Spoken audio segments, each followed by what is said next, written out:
Good afternoon guys. Ngayon ay naglalakad kami lapad ng farm. Nandito nga pala kami sa shop ng aming kumpanya sa Germany. Nagpagawa kami ng truck dahil may kunting sira. Sabado ngayon walang trabaho. So sa Lunes pa kami aalis. Dahil naka-encounter na kami, manggugrocery kami kaya yung rep namin wala nang laman. Kasama yung mentor ko.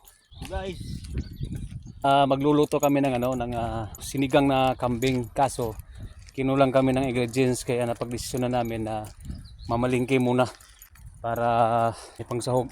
Kasi ang ganda dito.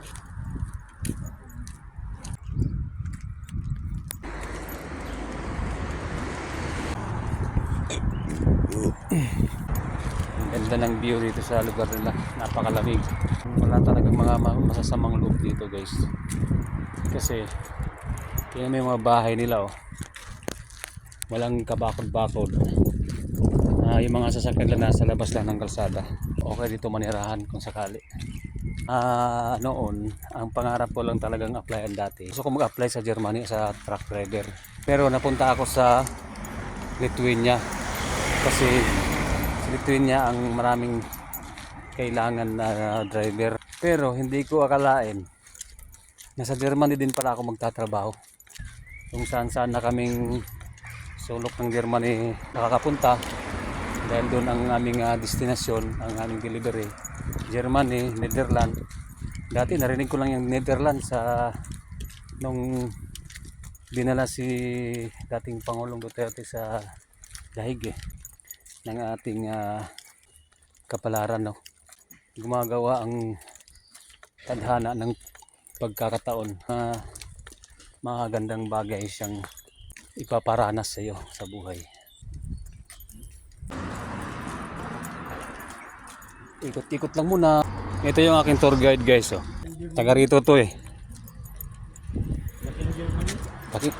dito to lumaki sa Germany. Hindi na Tinggalan na. amot ba na. Tingnan kayo. Palitan nyo. Sura. Kani pa si food. Bay, mga dugmok na. Wala kapalit na kuha na bay. Marumok na. Manok. Suka manok. Chicken. Chicken. Pro. 170. 170. Pambulalo. Buntot oh. Ayun o. Barato kayo dito bay oh. Das ist Rindja. This one? Das, No, this one. das. Yeah. How many? All. All? Full. Okay. Kato, di na ito kaon. Ayan na. Lisod kayo mamalit guys, kay iba-iba ang pangalan. Ibang pangalan sila mga produkto dire.